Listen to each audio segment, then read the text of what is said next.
Welcome to this week's episode of the Nomad Summit podcast. Hello, welcome. Today it's me together with a very interesting world traveler here on the other side of the table. Welcome, Danielle. Hello, thank you so much for having me on the podcast. I'm so happy to be here. Thank you. Yeah, I first met you more than a year ago, but it turned out that only this time around the Nomad Summit, I learned that there's so much more to you than I thought with our first impression. You're British, you're traveling the world, you're usually solo traveling, you enjoy hiking, you have a blog about that, but you also have a very interesting job that makes this location independent life possible. Tell us how that all came together. Yes, I think it is quite perhaps varied, my life. And I think often the reason is that I sort of stumbled on nomadism by accident. So there wasn't one day where I decided to be a nomad. It was more that I come from a small place in England and I knew there was more to the world and I wanted to see it. And I was focused on figuring out how. So my first country I, in fact, moved to was Italy. And I moved there with the intention of spending my whole life there. It was 10 years ago now that I officially made the move. I had been traveling to Italy for a couple of summers, starting in around 2013, teaching English at some summer camps. So I'd had the experience of going to this country. I was working for a company where they sent us for a week or two to various towns all over Italy. And I'd realized how much I liked the place. And I was focused on the question of how can I get more of that? Or how can I perhaps see this place more? And I ended up purely by chance, really, stumbling on my future career and also a chance to live in Rome one summer when I was living in London. And it was through Gumtree. It was like an online search, like you could use it to buy things, find jobs, find services, like a Craigslist. And I was living in London and I remember one day researching teaching jobs in Italy. And I found someone had advertised a job in Tuscany to tutor 2 children. And I wrote to them and they gave me an interview and they offered me this job. So they flew me to Tuscany and paid me to be there for 2 weeks teaching their children. I taught their children 11 plus. So it's like an exam which helps kids get into secondary school. And they basically asked me to continue this job, both in London and in Tuscany. So my chances to travel more were facilitated through this job where they were now offering me work in London and Tuscany. And then, so you were basically traveling with the family as like the personal teacher at home? Not with them. I was living in London in my own place, but I was visiting them to teach their kids in London. And then every time they went to Tuscany, they would fly me with them and I would stay in their villa in Tuscany and teach their kids. Sounds like a dream job. It opened my eyes to the fact that I could make money and travel. And it was one of these times when they had asked me to come for Christmas that I took the train to Rome and fell in love with that city and decided immediately I would live there. And I was fortunate that this client had a huge network of friends and contacts in Rome that they connected me to. And I ended up being able to move to Italy and work with a network of clients. So I continued then to build across the years that I lived in Rome. But that's only a beginning of a story. Hello, welcome. สวัสดีค่ะ Welcome to เชียงใหม่ Welcome to เชียงใหม่ Welcome to เชียงใหม่ Welcome to เชียงใหม่ You were quite young to make a decision for the city where you want to live for the rest of your life. Yeah. And surprise, surprise, it came differently. Yeah. What happened? COVID. I think without COVID, I'm not sure I would have become a nomad. I'd never considered it. Even though I was interested, I'd moved to Italy, I'd learned the language, I'd started my business, I expanded my teaching network, so I ended up employing people also to then tutor as well. And I was fixed there until COVID. And then COVID was so horrible in Rome. Like, Yeah, I just remember I have a former friend who was as a journalist in Rome at that time. Was a while I get stuck in the Sultanate of Oman. She was actually working in the Vatican, I think for Radio Vatican, and had the press permit to go out and sent me eerie pictures of like an empty Peter Square with no people in the middle of the day.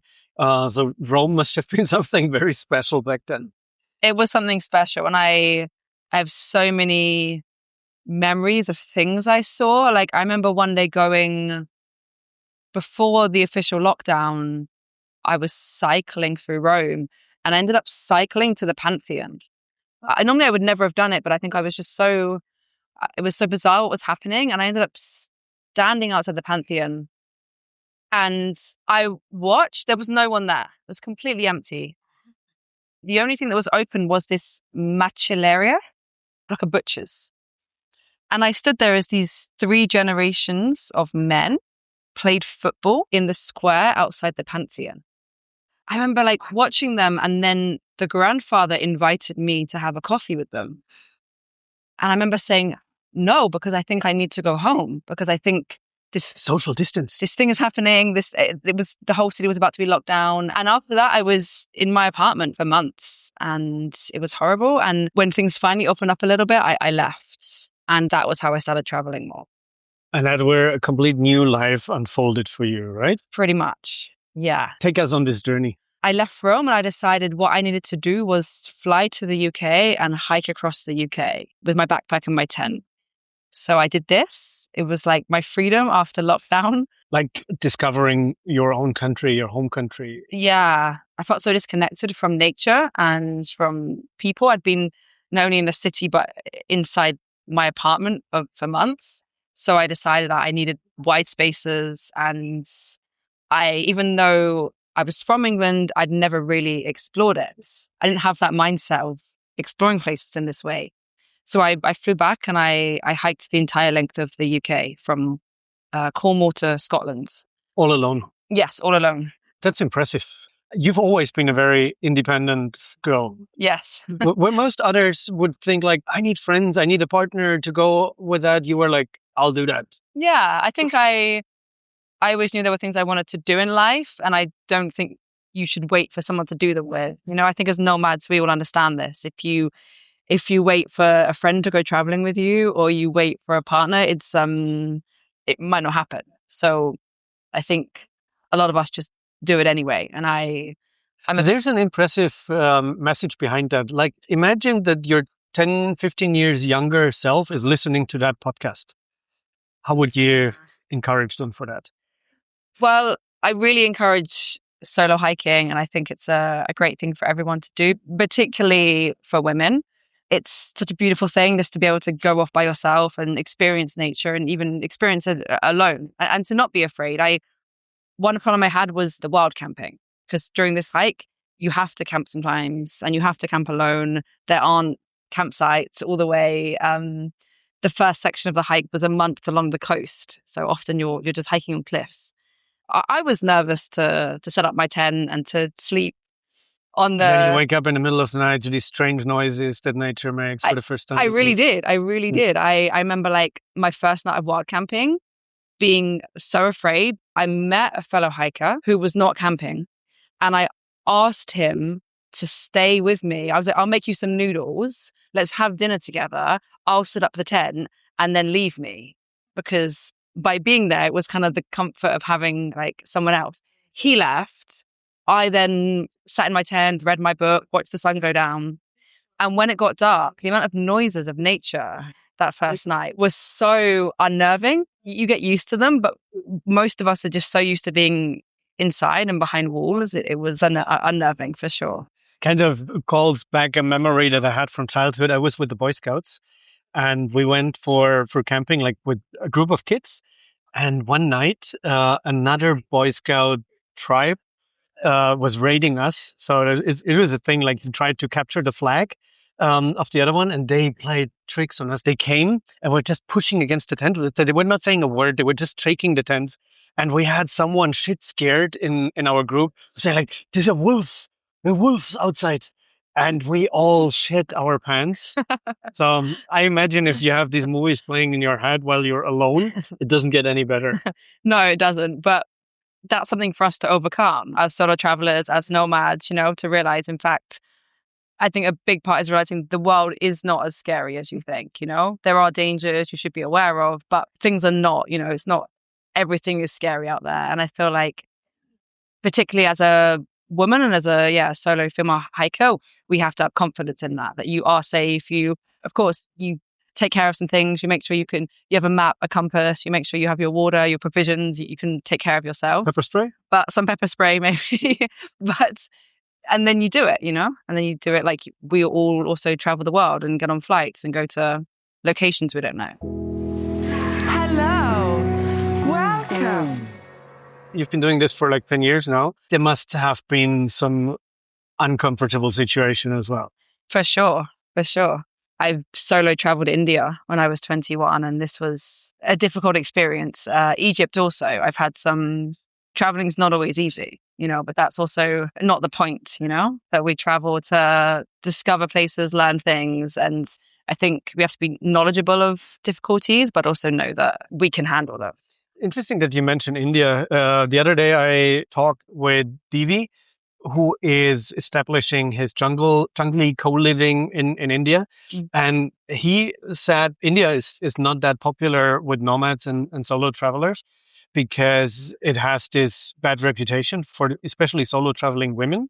And he basically opened my eyes to unlocking this potential and future as a destination by first making women comfortable to go, countering this bad reputation.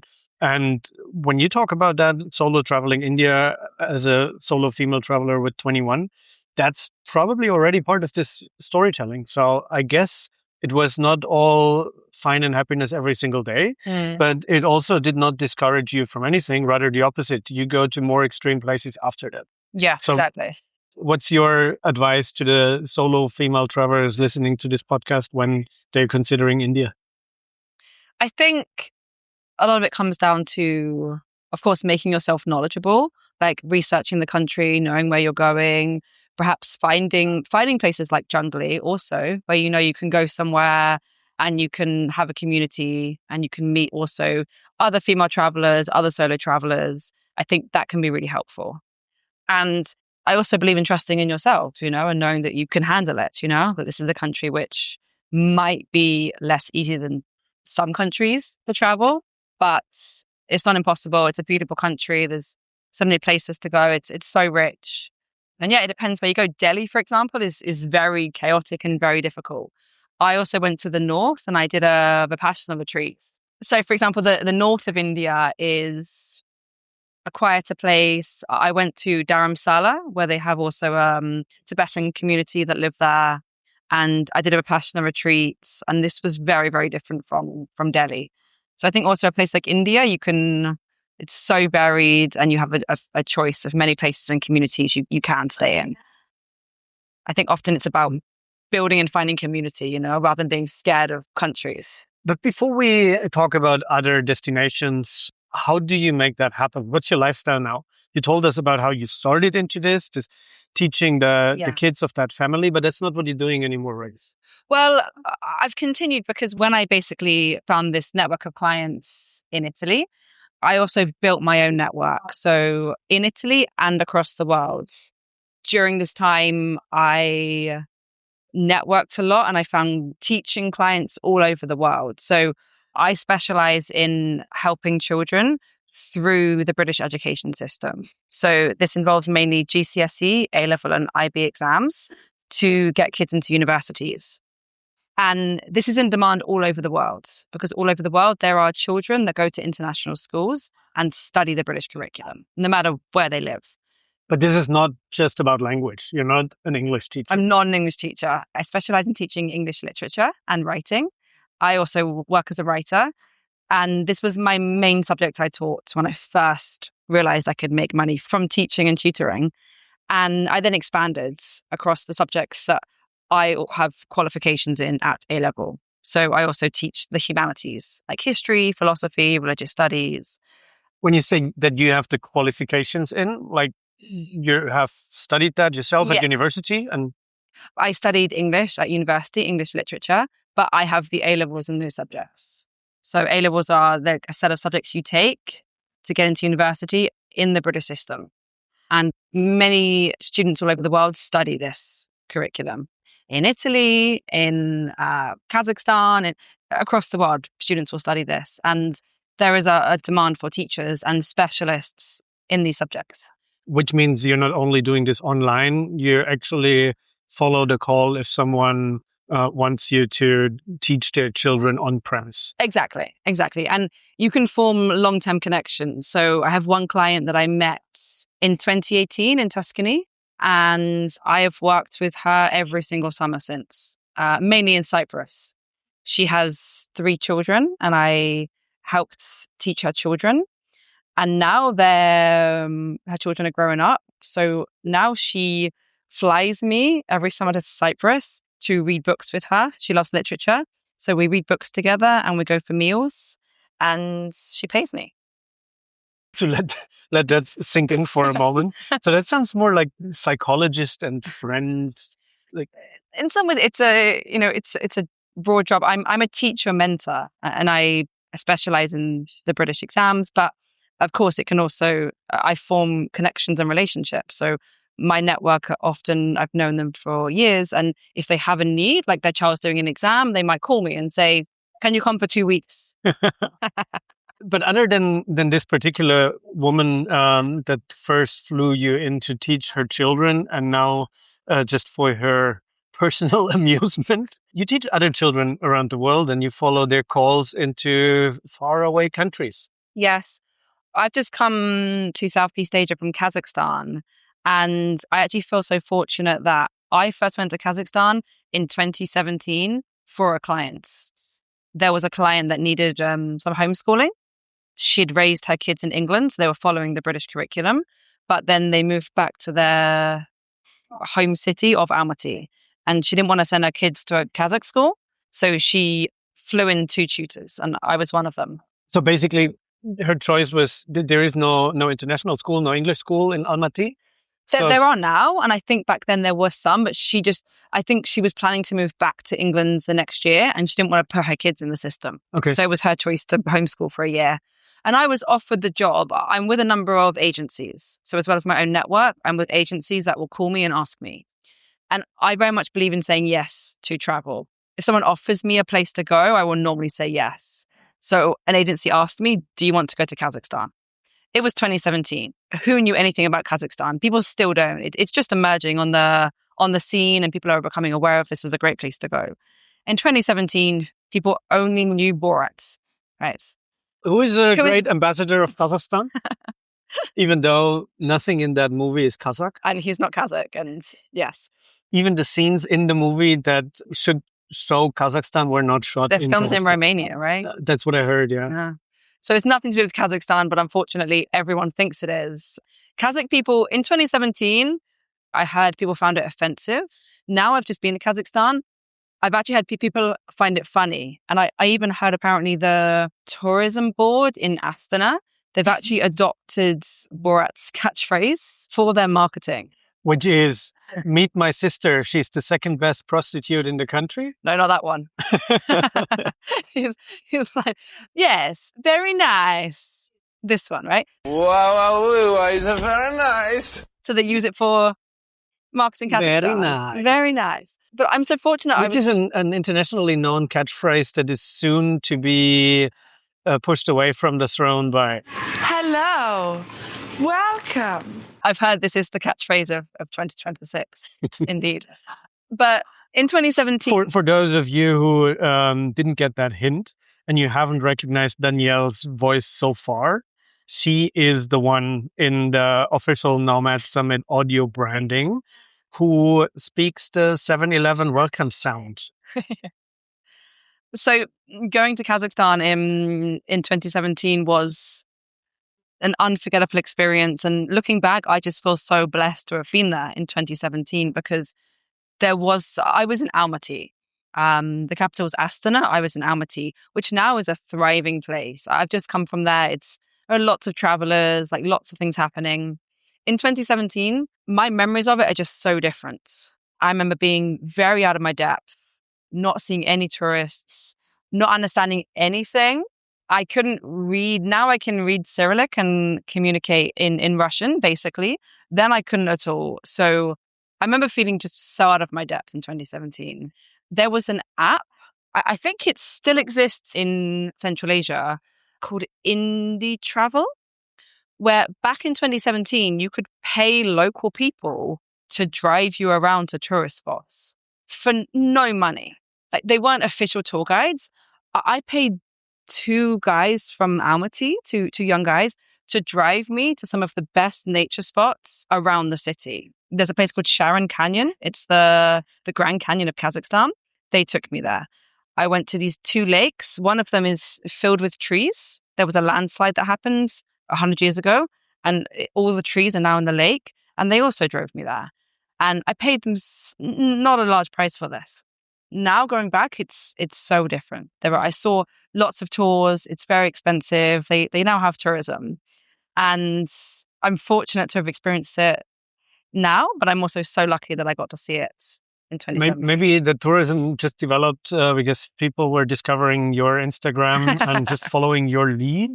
So you just showed me earlier a little bit of your Instagram, and that looked quite fantastic, where you're sharing your memories and your experiences. You also have a blog now, right? Yes. I started my Instagram during my hike of Britain, just to document, because I'm also a writer. So I use it to write and document a lot of hiking journeys. But I also use it to document travels to different countries and interesting and less traveled to places. And I recently started a blog to just put everything on the blog, which is where it should be, really, because it's also, I write long form content. So it also... What's the name of the blog? elsewhereposts.com. Find the link in the show notes below. Yes, thank you. And I'm also posting on Substack as well. So trying to put it more into long form content. Is that also a business strategy of yours as a content creator to get additional income streams from there? Yeah. Or where's your teaching business going? Because in the end, it's like typical freelance business, changing time for money, not really scalable. How do you develop that into the future? Exactly. Like I said, some years ago in Italy, I did start it into a business. And I really thought I would scale it up, because even though you can travel the world as a teacher and as a private tutor, you can travel really well. I feel like you can make good money, you can influence people's lives, but it's only scalable if you turn it into a tuition company and you stop doing the teaching. I did this a bit in Italy because I had too many clients and only me, I'm only one person. So I found people to also do the work, but I found it hard to scale up because I needed people that were qualified to do this job, people that were British, that knew the curriculum, that had also studied the subjects and were already in the city I was in, because I didn't have the resources to fly them in. And I didn't find that it was something that I was passionate to dedicate my time to. The thing that you are doing right now is something, if you had a network of, let's say, 4 or 5 other Danielles, between who you could deal the client requests, that could be a little bit of absolutely, scaling, absolutely, like the Danielle team, absolutely, and squad. So if you're if anyone's interested, exactly. please reach out to me. Listening to this podcast and you find this an interesting journey, maybe you can team up with Danielle while she's in Almaty, and the next request comes from somewhere else in the world. But yes, it is something that I've had in mind, because I think I have the contacts, just not the team, basically. And I also think as nomads, also, of course, there is an aim to try to find a way to not only scale it, but find a way that you're not doing that work, right? I had an idea recently, not to just create like a traditional tuition company, but perhaps do it slightly differently. Because the problem I find with a lot of tuition companies is they don't really do much. A traditional tuition company, they take a huge amount of money, for connecting a tutor and a client.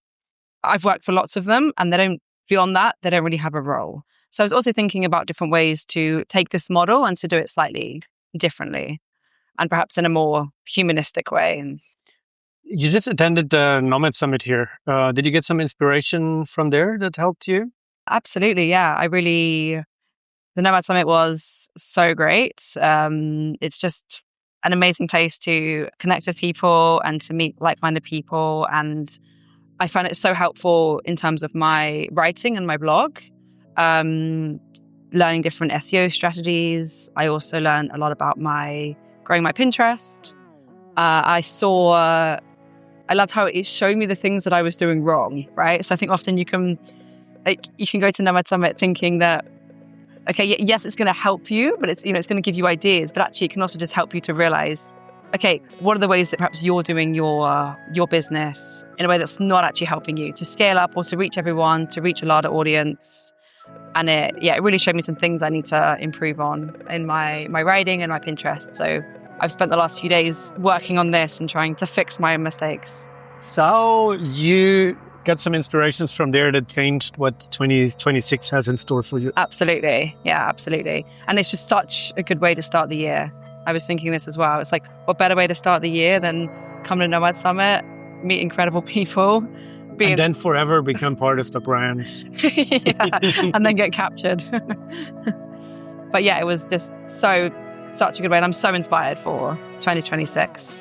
Truly, I'm excited for this year.